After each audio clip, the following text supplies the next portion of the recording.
আন্দোলনের নামে সড়ক ও রেলপথ অবরোধের কারণে জনদুর্ভোগে অতিষ্ঠ দেশবাসী সম্প্রতি থানা ও কারাগারে হামলার মতো ঘটনা ঘটাচ্ছে। তবে এসব কিছুই সরকারের নজরে রয়েছে এবং ব্যবস্থা নেওয়া হচ্ছে বলে জানালেন স্বরাষ্ট্র উপদেষ্টা অবসরপ্রাপ্ত মেজর জেনারেল জাহাঙ্গীর আলম চৌধুরী।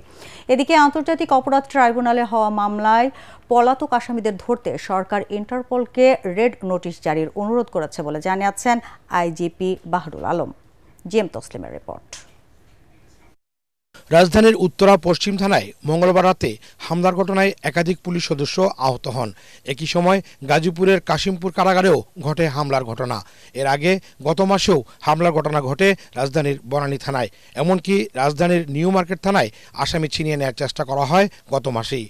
আর প্রকাশ্যে দেশীয় অস্ত্রের মহড়াসহ ছিনতাই, দস্যুতা এখন নিয়মিত ঘটনা হয়ে দাঁড়িয়েছে রাজধানী সহ সারা দেশেই। আমাদেরও কিন্তু একটা ধৈর্যের সীমা থাকা দরকার। আমাদের কিন্তু ধৈর্যের সীমা কিন্তু শেষ করে দিচ্ছে তারা। তারপরে ধরেন আমরা যদি আবার কোনো সময় অ্যাকশনে যাই, সে সময় আবার আপনারা বলেন পুলিশ এই আগের পুলিশের মতোই হয়ে গেছে।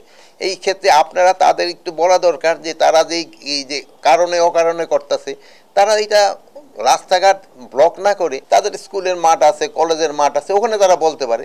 বাট জনগণের দুর্ভোগ সৃষ্টি করে যেন না করে এটা করবেন। আইন শৃঙ্খলার এমন পরিস্থিতিতে সরকারের পদক্ষেপ নিয়ে কথা বললেন স্বরাষ্ট্র উপদেষ্টা।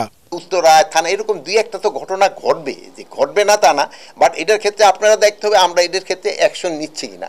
উত্তরা যে ঘটনাটা ঘটছে আমরা দুইজনও আজকেও আলাপ করছি, এটা কেন হচ্ছে এবং এটা আমরা একটা ইনভেস্টিগেশন করে যারা এটার জন্য দায়ী তাদের ক্ষেত্রে আমরা আইনানুগ ব্যবস্থা নিই। আর কারাগারের ক্ষেত্রে একই।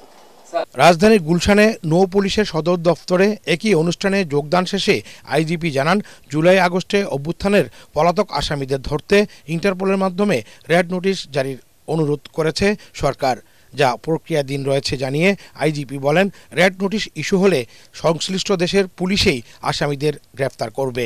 কিছু আসামির ব্যাপারে আমরা ইন্টারপোলের মাধ্যমে রেড নোটিশের অনুরোধ জানিয়েছি। তারা এটা প্রসেস করছেন এবং আমার বিশ্বাস অচিরেই আমরা রেড নোটিশগুলো ইস্যু হবে। রেড নোটিশগুলো ইস্যু হলে তখন ওই হোস্ট কান্ট্রি পুলিশের একটা নৈতিক দায়ভার আসবে তাদেরকে অ্যারেস্ট করার আর কি। বর্তমানে দেশের আইন শৃঙ্খলা পরিস্থিতির সার্বিক অবস্থার বিষয়ে জানতে চাইলে অনেকটা এড়িয়ে যান স্বরাষ্ট্র উপদেষ্টা।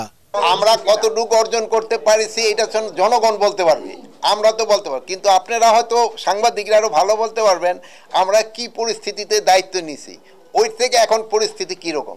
GM Taslim, ATN Bangla, Dhaka.